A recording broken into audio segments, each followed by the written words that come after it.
Assalamualaikum warahmatullahi wabarakatuh. Selamat pagi anak-anak. Apa kabarnya hari ini? Ibu harap kalian sehat semua ya. Sebelum kita memulai pelajaran, ada baiknya kita berdoa terlebih dahulu. Berdoa dimulai.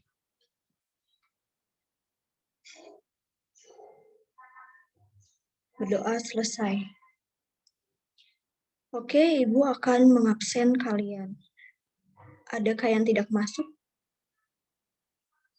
Masuk semua ya. Baiklah, langsung saja. Ibu ada pertanyaan untuk kalian. Apa yang kalian pikirkan jika mendengar kata cahaya? Ada yang bisa menjawab?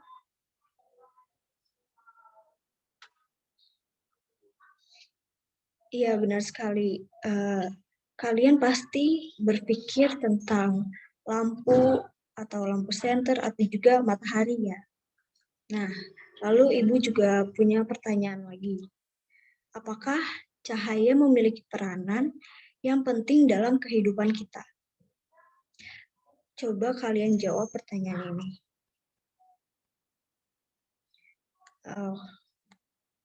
Terima kasih untuk yang sudah menjawab. Benar sekali, cahaya itu memiliki peranan yang penting dalam kehidupan kita. Kenapa? Karena tanpa adanya cahaya, saat kita beraktivitas itu akan sulit, terhambat, atau kurang maksimal. Misalnya seperti kita beraktivitas dalam keadaan di dalam ruangan yang gelap. Lalu Ibu punya pertanyaan lagi. Mengapa langit itu berwarna biru? Ada yang bisa menjawab?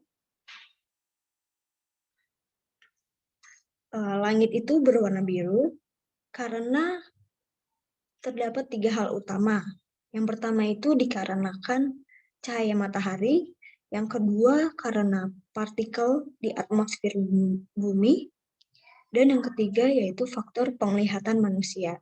Jadi perjumpaan antara cahaya tampak dan partikel penyusun atmosfer bumi itu mengakibatkan terjadinya penghamburan cahaya. Nah, penghamburan cahaya inilah yang menjadi kunci mengapa langit kita itu terlihat berwarna biru. Selain itu juga karena panjang gelombang yang dipancarkan oleh matahari. Untuk hari ini kita akan belajar dari KD 3.12 yaitu menganalisis sifat-sifat cahaya, pembentukan bayangan pada bidang datar dan lengkung, serta penerapannya untuk menjelaskan proses penglihatan manusia, mata serangga, dan prinsip kerja alat optik. Lalu 4.12 menyajikan hasil percobaan tentang pembentukan bayangan pada cermin dan lensa. Tujuan pembelajaran hari ini yaitu yang pertama, kalian mampu mengenali sifat-sifat cahaya, yang kedua menjelaskan sifat-sifat cahaya, yang ketiga memahami konsep arah lambat cahaya, dan yang keempat struktur dan fungsi mata. Sebelum kita memasuki materi, coba kalian analisis terlebih dahulu tentang apa saja sifat-sifat cahaya berdasarkan gambar yang telah Ibu berikan. Ini ada 4 macam sifat cahaya. Coba kalian analisis dan buatlah tabel seperti ini di dalam buku kalian. Silakan Ibu beri waktu 5 menit untuk menganalisisnya. Kalian identifikasi apa saja sifat-sifat cahayanya dan berikan contohnya dalam kehidupan sehari-hari. Apakah sudah selesai? Ibu rasa sudah semua ya.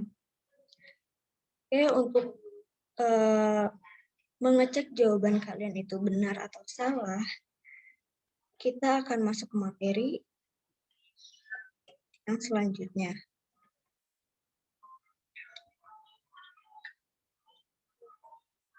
Ibu akan menjelaskan materi mengenai cahaya dan alat optik. Cahaya merupakan suatu energi yang berupa gelombang elektromagnetik dengan panjang gelombang 400 hingga 600 nanometer. Nah, cahaya itu dikatakan gelombang elektromagnetik karena cahaya tidak memerlukan medium sebagai media perambatannya.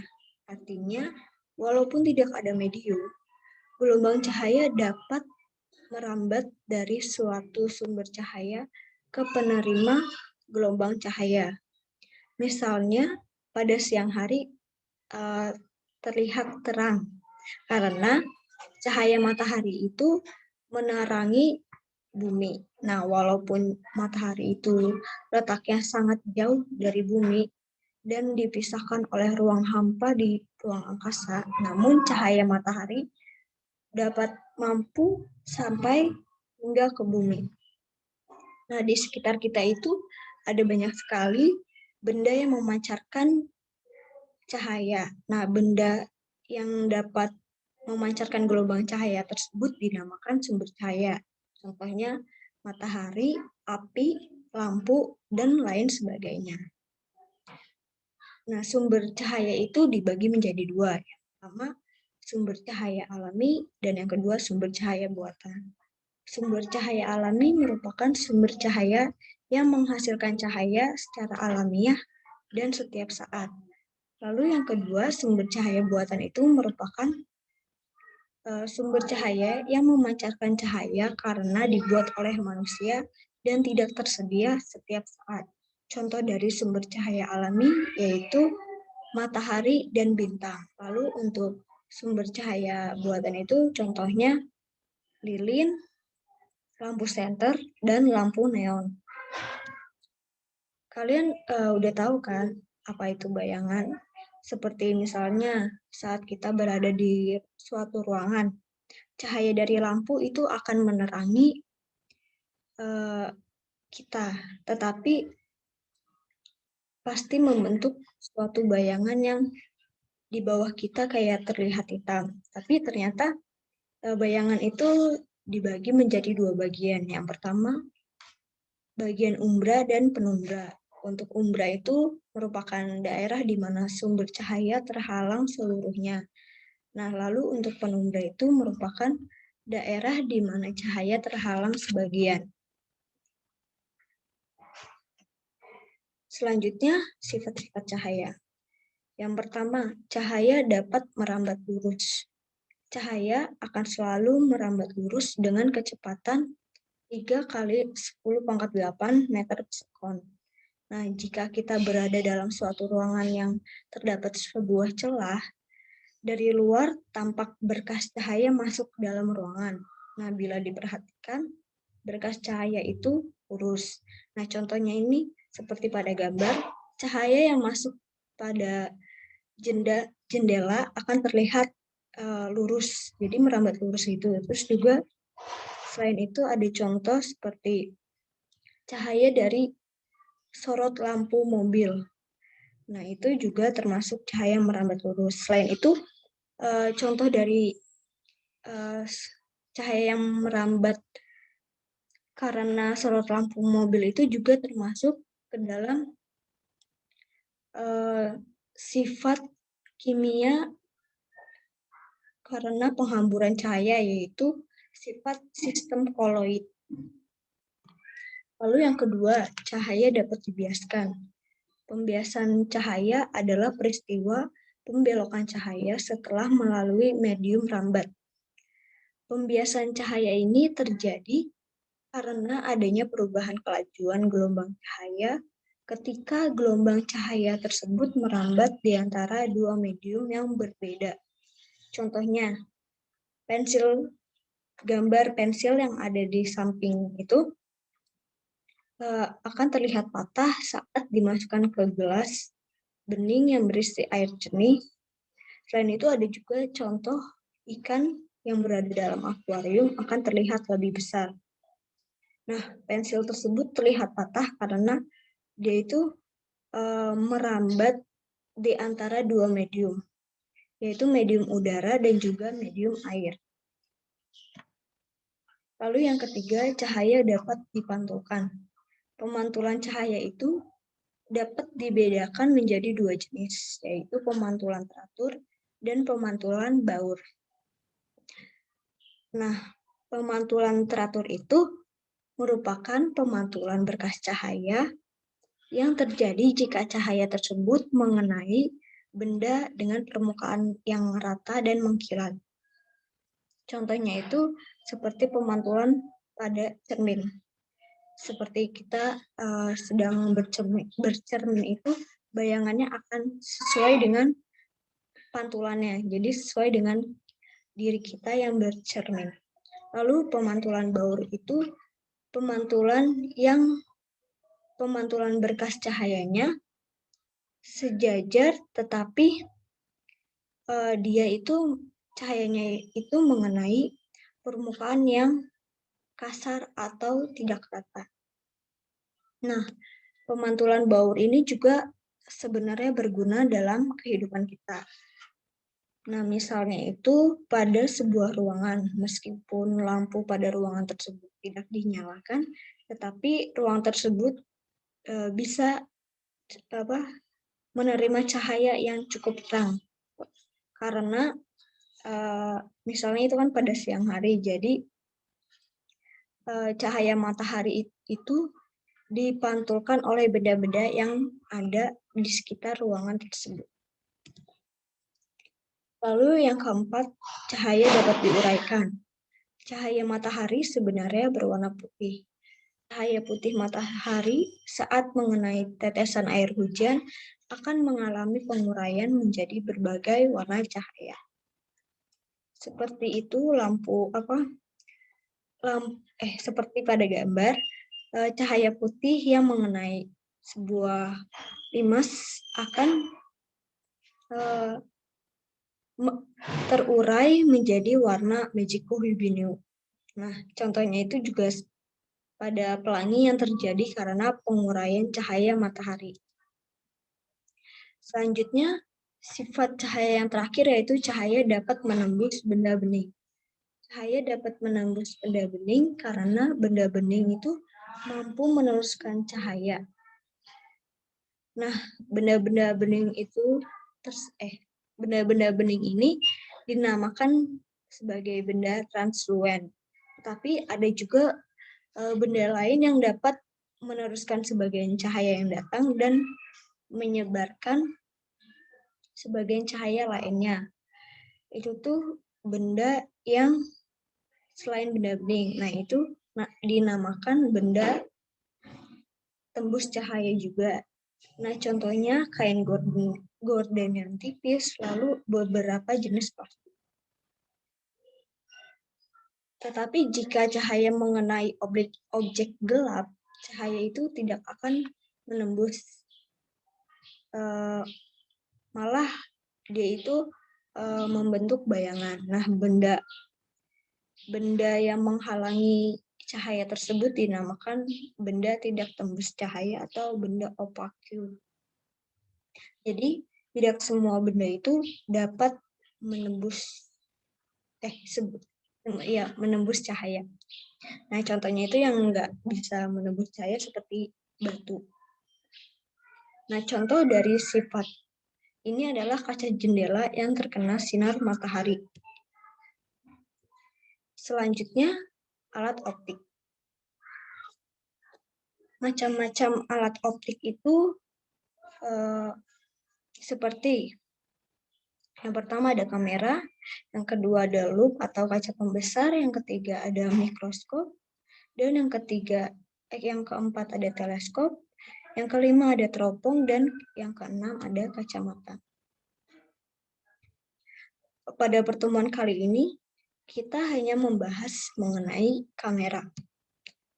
Nah, tahukah kalian bahwa prinsip kerja kamera itu sama dengan mata? Adakah yang tahu? Jadi, prinsip kerja kamera itu hampir sama dengan bagian-bagian pada mata kita, seperti pada gambar itu. Itu gambar ilustrasinya kenapa prinsip kerja kamera itu hampir sama dengan mata. Nah, fungsi-fungsi bagian pada kamera yang hampir sama dengan mata, yaitu yang pertama ada lensa. Lensa itu berfungsi untuk membentuk bayangan yang nyata, diperkecil, dan terbalik. Lalu ada film yang berfungsi sebagai tempat bayangan. Lalu ada celah diafragma yang berfungsi sebagai jalan masuknya cahaya. Dan juga ada diafragma yang berfungsi untuk mengatur cahaya yang masuk melalui aparatur atau celah diafragma. Jadi diafragma itu fungsinya sama seperti iris, lalu lensa itu hampir sama dengan retina mata. Selanjutnya ada film dan celah diafragma. Nah, bayangan yang dibentuk oleh kamera itu seperti pada ilustrasi di gambar ini. Jadi, dalam kamera itu terdapat lensa cembung yang berfungsi sebagai membentuk suatu bayangan. Jika sebuah benda diletakkan di ruang 3, ini ruang 3-nya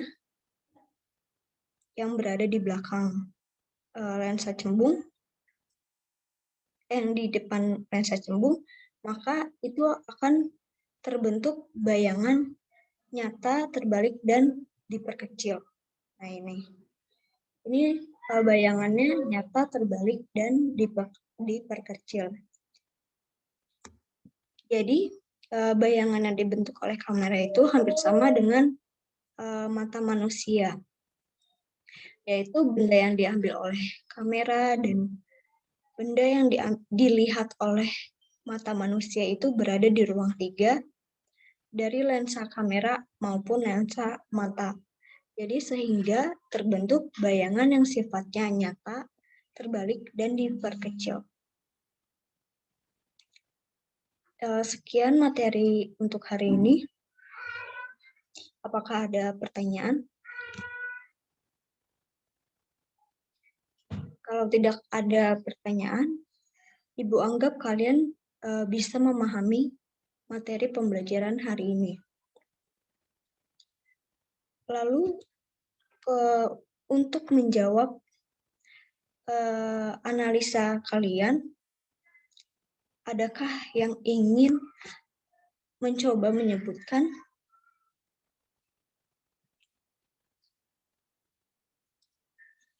Bagaimana? Ada yang ingin mencoba menyebutkan?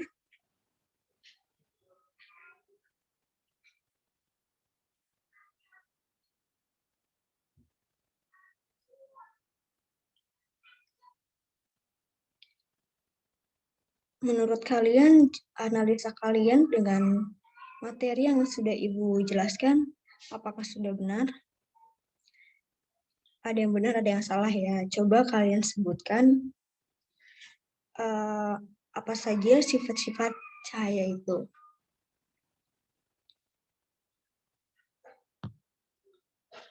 Silakan Vivi untuk menjawab.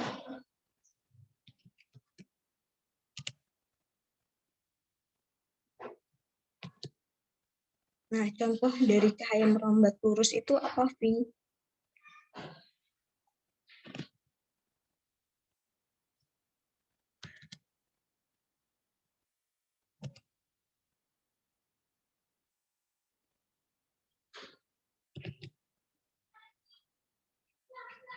Tadi kan Ibu sudah menyebutkan contoh lainnya. Coba ada yang bisa menjawab, apa contoh dari cahaya merambat lurus yang juga termasuk sifat koloid? Penghamburan cahaya yang sistem koloid. Ya, benar sekali, Mbak Lucinta. Jadi, contoh dari sifat Cahaya yang termasuk juga sifat sistem koloid itu cahaya yang merambat lurus karena sorot lampu mobil ya. Lalu sifat cahaya yang kedua, silakan Mbak Vina untuk menjawab.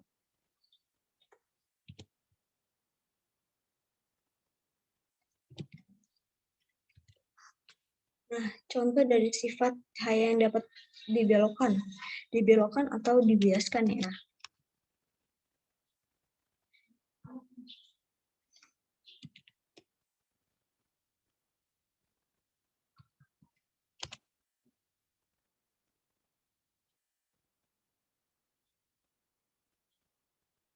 Iya, benar sekali. Contohnya seperti itu. Sesuai juga pada gambar ya, gambar yang telah kalian analisis. Ada yang mau mencoba menjawab lagi? Silakan Mbak Lucida.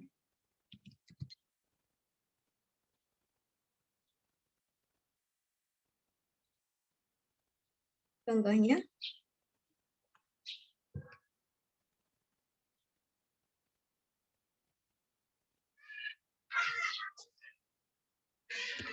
Ya, benar sekali. Contohnya itu saat kita sedang bercermin. Sesuai juga ya sama gambar yang telah kalian analisis.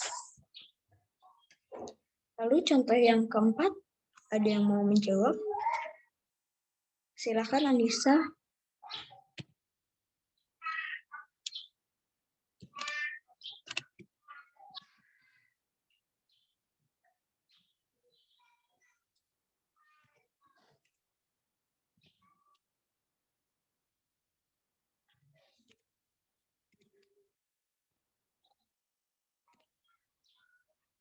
Anissa juga benar ya jawabannya. Oke, give applause untuk kalian.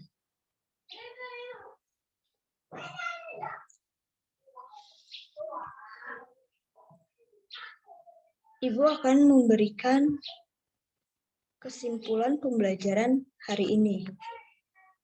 Jadi cahaya itu sangat penting dalam kehidupan kita. Nah, cahaya itu tidak memiliki wujud dan juga tidak dapat dipegang.